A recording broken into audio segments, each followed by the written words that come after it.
خوش آمدید جادوئی پریوں کی کہانیاں میں تیار ہو جائیں ایک جادوئی اور خوفناک سفر کے لیے۔ سلطنت نورآباد کا محل اپنی شان و شوکت کے لیے مشہور تھا، مگر اس محل کی اصل پہچان صرف ایک تھی: بادشاہ فخرون کی اکلوتی بیٹی شہزادی علیزے۔ علیزے ایک حسین، نازک اور باوقار لڑکی تھی۔ اس کی گہری آنکھیں ایسے چمکتی تھیں جیسے رات کے آسمان میں دو روشن ستارے، اور اس کی سفید نرم جلد پر روشنی ایسے ٹھہرتی تھی جیسے شیشے پر چاندنی برس رہی ہو۔ مگر اس کا حسن ہی اس کی پہچان نہ تھا۔ محل کے بزرگ خادم اکثر کہا کرتے تھے، شہزادی علیزے کی اصل خوبصورتی اس کے کردار اور اس کے وعدے میں ہے۔ کہا جاتا ہے جب اس کی ماں ملکہ عامرہ آخری سانسیں لے رہی تھیں تو انہوں نے علیزے کا ہاتھ اپنے ہاتھ میں لے کر کہا تھا، بیٹی ہمیشہ اپنی عزت، اپنی عقل اور اپنے دل کو سب سے زیادہ اہمیت دینا۔ دنیا کی چمک دمک ماند پڑ جاتی ہے، مگر انسان کی عزت ایک بار جائے تو واپس نہیں آتی۔ علیزے نے آنسو بھری آنکھوں سے وعدہ کیا کہ وہ اپنی ماں کی بات کو اپنی زندگی کا اصول بنائے گی۔ تب سے وہ نہ صرف محل کی بلکہ پوری سلطنت نورآباد کی سب سے محترم لڑکی سمجھی جاتی تھی۔ ایک رات جب آسمان پر بادل گرج رہے تھے، بارش اور تیز ہوا کھڑکیوں سے ٹکرا رہی تھی، علیزے تنہا محل کی پرانی لائبریری میں بیٹھی تھی۔ وہ جگہ علم و جادو کی سینکڑوں قدیم کتابوں سے بھری ہوئی تھی۔ وہ اکثر انہی کتابوں میں علم کی تلاش میں گم رہتی۔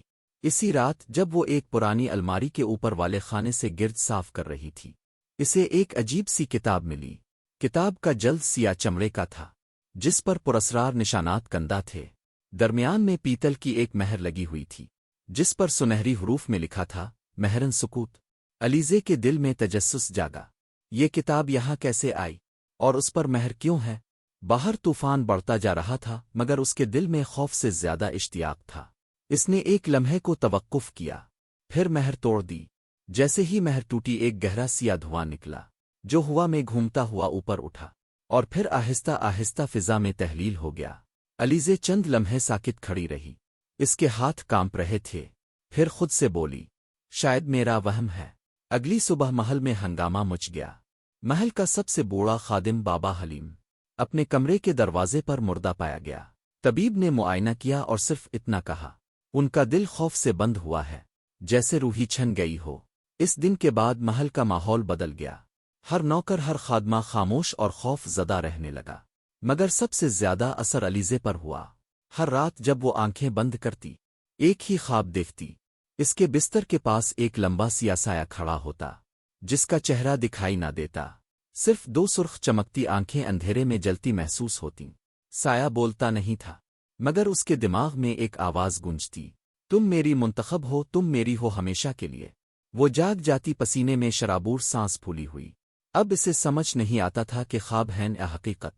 پھر محل میں ایک ایک کر کے اس کے قریب آنے والے مرنے لگے۔ اس کی پیاری کتا ایشری، اس کی خادمہ صفیہ، سب ایک ہی حال میں مردہ پائے گئے، آنکھوں میں خوف کی مہر اور چہرے پر جمود۔ محل کی دیواریں جیسے سانس لینے لگیں۔ علیزے خود ایک کھوکھلی گونج بن چکی تھی۔ کچھ دن بعد شہزادہ ایان، سلطنت روشن ڈر کا بہادر اور علم پسند شہزادہ، علیزے سے منگنی کی خبر سن کر نورآباد پہنچا۔ ایان کو قدیم و پراسرار اشیاء کا شوق تھا۔ اسی شوق میں اسے ایک انوکھی چیز ملی تھی، ایک شفاف شیشے کا ٹکڑا جس کے اندر دھند سی گردش کرتی تھی۔ دکاندار نے بتایا، یہ سایہ عدسہ ہے، وہ سب دکھاتا ہے جو عام آنکھ نہیں دیکھ سکتی۔ ایان نے وہ عدسہ خریدا۔ جب وہ نورآباد محل پہنچا تو فضا بھاری تھی، ہوا میں غم اور خاموشی بسی ہوئی تھی۔ اس نے عدسہ اپنی آنکھ پر رکھا اور جو دیکھا اس کا رنگ اڑ گیا۔ محل کی ہر چیز عام نظر آ رہی تھی، مگر علیزے کے ارد گرد ایک گہرا سیاہ سایہ لپٹا ہوا تھا، جو اس کے کان کے قریب آ کر سرگوشیاں کرتا، کبھی اس کے بالوں کو چھوتا۔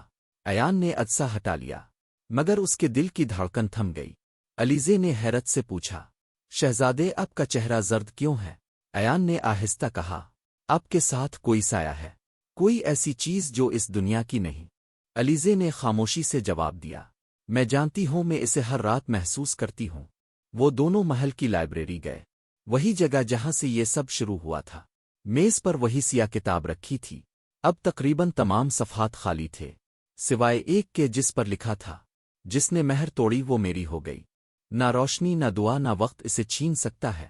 ہوا کا ایک سرد جھونکا آیا، شمع بجھ گئی، اور دیوار پر سایہ لرزا جیسے ہنس رہا ہو۔ اگلے دنوں میں دونوں نے جستجو شروع کی،